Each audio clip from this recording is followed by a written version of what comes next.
let's do my my top 5 list right here. Oh, yeah. What do we got? What you got, man? I decided. Oh, look at that. Yeah, there it is. We got the whole setup Such right a great here. graphic. I found out Well done long from ago. Smitch. There's my my kind of my National Lampoon setup right here.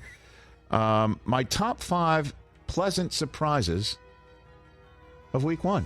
Oh, okay, pleasant. Pleasant surprises. Now, obviously, if it's pleasant to me, it might not be pleasant to the team against which the pleasantness happened. Well, that's a I given. understand it's not pleasant for everybody. Number 5 on this list. I'll tell you what, man. Tell you what, I'll man. tell you what, man. This is a pleasant surprise. The Arizona Cardinals are not tanking. A bad weekend for the Arizona Cardinals are tanking set because they went to Washington and gave the Commanders all they could handle and had this game in their hands too. And they told Sam Howell what it was like to be a National Football League quarterback. There was a fumble return for a touchdown that the Cardinals put on the board as Sam Howell was doing the proverbial too much deep in his own end. I don't know if it was the bus or they certainly drove themselves yesterday. And they looked. Jonathan Gannon had a Week 1 win in his midst right there, and Washington pulled it out. And I'll tell you what as well, because it didn't look particularly clean on offense. And if the Washington Commander players thought Eric Bieniemy was too tough coming in, look out. Coming out of Week 1. It's going to be a long week from Eric Bieniemy, I believe, as Washington gets set to go visit Denver to try and go 2-0. But the Arizona Cardinals are not tanking. By the way, next up for them are the Giants. Oof. Is that now suddenly a winnable game? I'm just saying. All I'm saying is what I'm just saying. It was for the Arizona Cardinals are tanking set. Bad weekend. Pleasant surprise for me. Number 4. The San Francisco 49ers doing what they did. Obviously, it's not a surprise to see what they did when I've taken them to go to the Super Bowl. I was pleasantly surprised by them performing well in an early window on the East Coast in a Week 1 game. I didn't see that one coming. And with McCaffrey doing what he's doing and with what the defense did, what it's done, and also Purdy looking the way he did, how about A-plus Aiyuk? How about Brandon Aiyuk? Yo. This guy, 2 years ago, remember we were thinking he's in the doghouse and Kyle Shanahan is going to get rid of him and it's Debo's world, and if only Aiyuk could do A, B, and C.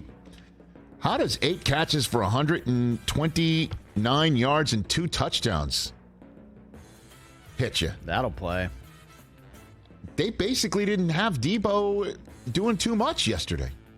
So if they could keep him fresh and Aiyuk could go off like that, man, that is a pleasant surprise. Number 3 on this list. It is not surprising to me that when healthy, Tua Tagovailoa is elite and fun to watch. And this offense is elite and fun to watch when Tua is healthy.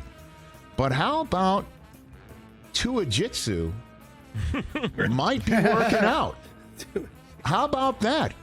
That Teron Armstead is out, and Joey Bosa's coming at you, and Khalil Mack's coming at you, and Tua's not sacked once. Is it possible that the offense, the way it is schemed, is it possible the way that Tua can get rid of the football, is it possible that his TUA-JITSU he took in the non-playing season might just work out for him and the Dolphins? Because I thought, you don't have Teron Armstead, and you got this Charger defense coming at you in Week 1. Look out. 0 sacks.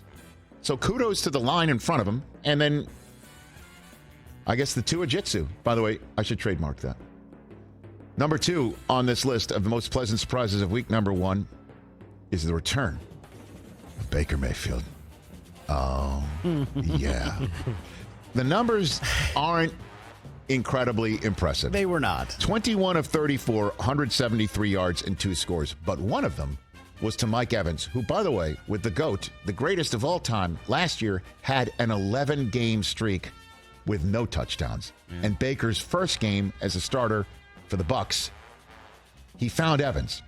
And then he found Godwin on a beautiful must-have to win the game and not give the ball back type throw on third down in the final 10-play, 39-yard drive of 3 minutes and 52 seconds to end the game that also featured one of your typical Baker Mayfield type moments, running around and making throws.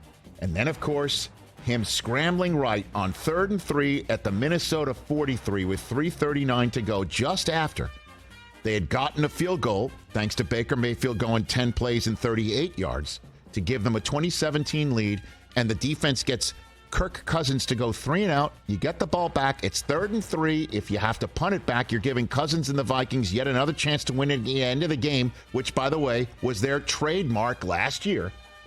Baker, around the end, scrambles for 4 yards on 3rd and 3, including one of those moments where he takes the hit, he goes for the sticks, and he gets up, and he does the Baker Mayfield type stuff that can only be a shot in the arm for the rest of the team.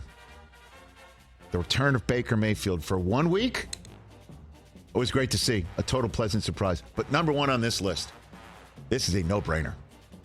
The most pleasant surprise of week number 1, with all due respect to the 12s in Seattle, was the Cooper Cup-less Los Angeles Rams. No Cooper Kupp. Nobody thought this was going to happen. But here comes the double barrel action of Tutu Atwell and Puka Nacua. These are real words I just said into a microphone and meant every word of it. Both of those receivers, 119 yards receiving. Tutu Atwell, who had 6 catches for 119 yards, second-round choice out of Louisville in 2021. Puka Nacua, 5th-round choice in this year's draft out of BYU. And interestingly enough, he's not 28 years old like all rookies from BYU. He's just 23 from Provo, Utah.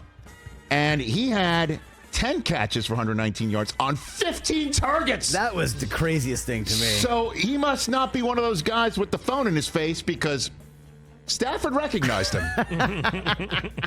334 yards passing for Stafford. Yep. He had no touchdowns, but he was winging it around with abandon, with at will finding his receivers. Kyron Williams, 2 on the ground. And how about Cam Akers on the ground? Remember, last year, Cam was essentially fired, sent home. Yep. And that relationship was reclaimed and is now significantly important. Sean McVay can coach. Matthew Stafford can throw. Les Snead can draft. These are your Los Angeles Rams. And next weekend, whose house is it? Rams Well, house. say it with conviction, because the Niners are coming, and they're going to need you guys to keep your damn tickets. All right? I work. Because the Niner fans are going to go snap them up. I work. And honestly, I'm not on the payroll. The Rams Come on, Mike. have earned your attendance.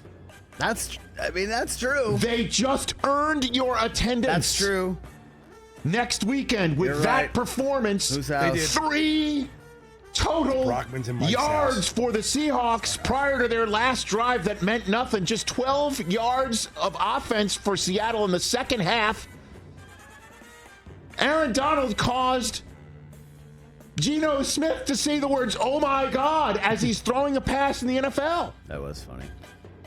The most pleasant surprise, with all due respect to Seattle, Do you think we need one more? week number 1. All right, we'll get one more. Okay. And again, as I said at the top, my pleasant surprise may not be your pleasant surprise. This one, however, is your pleasant surprise and my severe disappointment. Chris. We are 1 game away from the finish of week 1, and so far, no sign of Einstein. Not a single sign of Einstein. So maybe his cell reception has been fixed. Brilliant. No sign of Einstein. Just 1 week in. Now, he did appear in the last month of the season and then was everywhere during the playoffs. So we got to pace ourselves. What is wrong with All right, you? here's my one. Here's my one more. Oh, you have a real one more? That was good. Pretty rich. Don't do that to us. We have it. It may not be your pleasant surprise, and I know it's not your guys' pleasant surprise. Oh. It definitely is.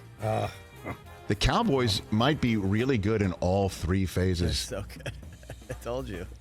Honestly, Settle down just a little bit. if the defense Delete and the that. special Delete teams, that. if the defense and the special teams didn't do what they did last night, then maybe we'll talk about a couple throws Dak missed and Or a couple drops the tight ends had. oh which my were like gosh! 4 of Oh my them, God! By the way. He hit the tight ends right in the hands. He could have had multiple touchdown passes. Of course, he's not going to say that. I'll say it. But the Cowboys, I mean, I might have to upgrade good. They might be great in all three phases. And The you only can't reason go why I hire use good is Rickster because on that. I'm just saying. I'm just saying. Look out. This Those- takes a nice chunk out of the pie. Those are the pleasant surprises of week number 1. Playing the hits. I got to just play a couple. Catch the Rich Eisen Show every single day on the Roku channel, 12 to 3 Eastern, for free.